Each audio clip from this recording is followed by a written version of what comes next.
Fala galera, beleza? Vamos falar hoje sobre o tão esperado julgamento da Corte di Cassazione, que trata sobre aí a questão da grande naturalização brasileira. Então, em primeiro lugar, para quem não sabe do que se trata, né, a grande naturalização brasileira, ela é uma situação, é uma tese apresentada pelo Ministério do Interno, que fala sobre a renúncia tácita da cidadania italiana por parte de italianos que estavam no Brasil no momento da proclamação da República Brasileira. Então, rapidamente significa o seguinte, que os italianos que estavam no Brasil, que moravam no Brasil, na data de 15 de novembro de 1889, eles perderam automaticamente a cidadania italiana simplesmente pelo fato de estarem morando no Brasil.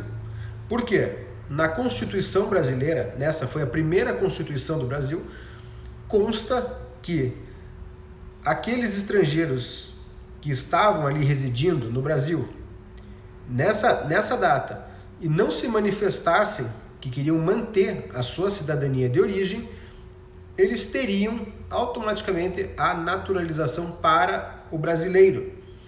E o Código Civil italiano diz, nessa época ele dizia, que se um cidadão se naturalizasse em outra pátria, ele perderia a sua cidadania italiana. Ok? Então, é disso que se trata a grande naturalização brasileira. Então, se o seu antenato italiano ele não estava no Brasil antes da proclamação da República Brasileira, o seu caso não entra na GN, tá? Na grande naturalização.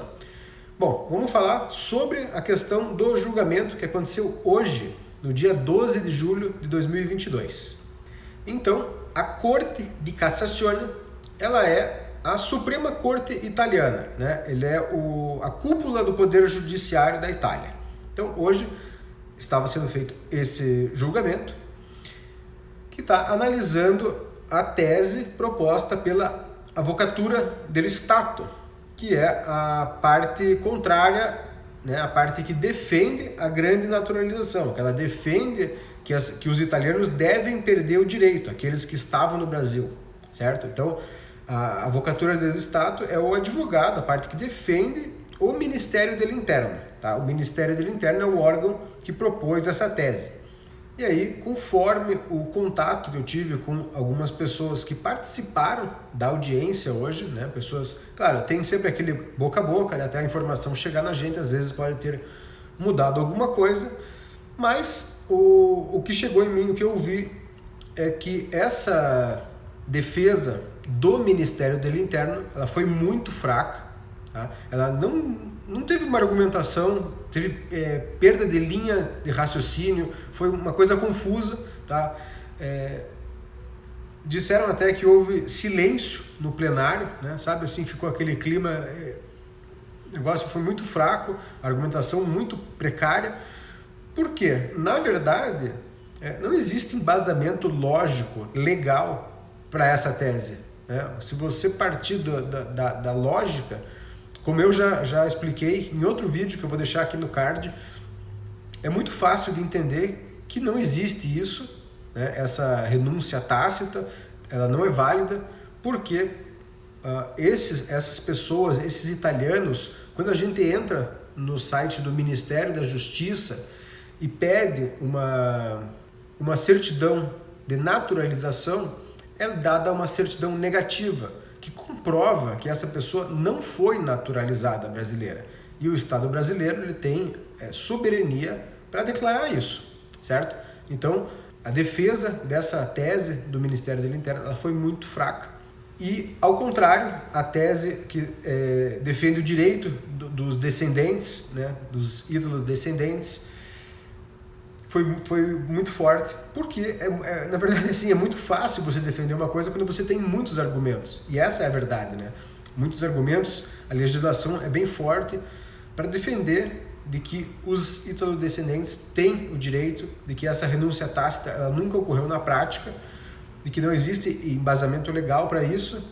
Enfim, foi uma audiência assim muito positiva para quem defende o direito do cidadão italiano, do ítalo-descendente que quer reconhecer a sua cidadania e tem o seu antepassado, o seu antenato italiano que já estava residindo no Brasil antes da proclamação da República Brasileira. Tá? Inclusive, o próprio procurador-geral da República da Itália, ele foi a favor também dos ítalo-descendentes, aí do pessoal que é contra a tese da grande naturalização. Então, a sentença ainda não saiu, é provável que ela saia em setembro, porque em agosto a Itália para, né, praticamente. Então é bem provável que ela saia em setembro, mas se ela for a favor da tese da grande naturalização, vai ser uma coisa assim que vai surpreender a todos, porque o que está sendo esperado realmente é que as coisas vão continuar como sempre foram. Beleza, galera? Bom, nesse vídeo a minha intenção era esclarecer essa questão da grande naturalização, desse julgamento da Corte di Cassazione, e a tendência é que as coisas sejam favoráveis para o pessoal ítalo-descendente que quer reconhecer a sua cidadania, independente de onde estava o seu antenato italiano no momento da proclamação da República do Brasil, né? Inclusive, na época, se chamava Estados Unidos do Brasil. Tá? Isso a gente vê muito quando está fazendo a análise de certidão, né? Então as certidões do século retrasado, elas constam Estados Unidos do Brasil. Então eu vou ficando por aqui. Se você quiser ingressar no seu pedido de cidadania italiana pela via judicial e quiser indicação de um escritório de confiança, o link está aqui abaixo. Valeu, por hoje é isso. Até a próxima!